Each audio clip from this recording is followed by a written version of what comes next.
Tribuners publik menyoroti kenapa pemerintah tak menetapkan bencana banjir bandang di sejumlah wilayah Sumatera sebagai bencana nasional. Ini terungkap alasan Presiden RI Prabowo Subianto tak menetapkan status bencana nasional untuk banjir dan longsor di Sumatera. Diketahui sejak 22 hingga 25 November 2025, tiga provinsi Sumatera yakni Aceh, Sumatera Barat, dan Sumatera Utara dilanda banjir bandang dan longsor. Total korban tewas pun tak main-main, yakni mencapai 442 orang, sementara 402 lainnya dinyatakan masih hilang. Korban terbanyak di Sumatera Utara yakni 217 orang tewas dan Sumatera Barat 129 orang tewas berdasarkan data sementara Senin 1 Desember. Jumlah korban tewas pun kemungkinan akan terus bertambah seiring evakuasi masih dilakukan pihak Basarnas. Sejumlah kepala daerah pun sudah angkat tangan dengan kondisi bencana tersebut. Terlebih akses transportasi terputus total hingga listrik dan jaringan komunikasi mati.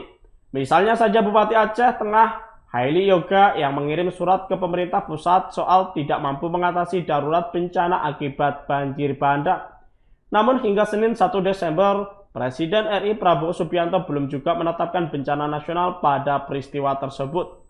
Kepala Badan Nasional Penanggulangan Bencana atau BNPB, Letnan Jenderal Suharyanto pun buka suara, mengungkapkan alasan Presiden belum juga menetapkan bencana itu sebagai bencana nasional.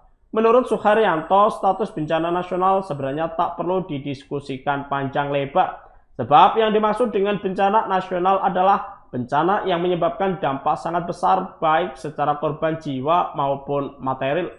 Maka dari itu sepanjang sejarah Indonesia baru ada dua bencana alam yang ditetapkan sebagai bencana nasional, yakni gempa bumi dan tsunami Aceh pada tahun 2004 dan pandemi COVID-19 sepanjang 2020-2023. Diketahui gempa dan tsunami Aceh 2024 menyebabkan 227.898 jiwa meninggal, sedangkan pandemi COVID-19 menyebabkan sekitar 160.000 jiwa meninggal dunia.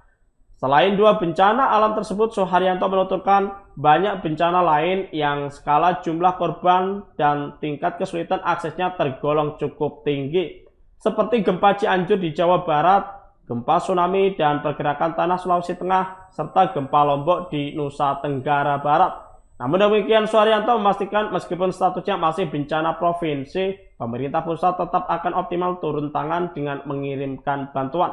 Suharyanto mengatakan meski ditetapkan bencana daerah tingkat provinsi, pemerintah pusat lewat kementerian atau lembaga terkait tetap mendukung sekuat tenaga dan semaksimal mungkin untuk penanganannya. Buktinya Presiden RI memberikan bantuan yang mulai didistribusikan sejak Jumat pagi. TNI Polri mengarahkan peralatannya besar-besaran. Download Tribun X sekarang, menghadirkan lokal menjadi Indonesia.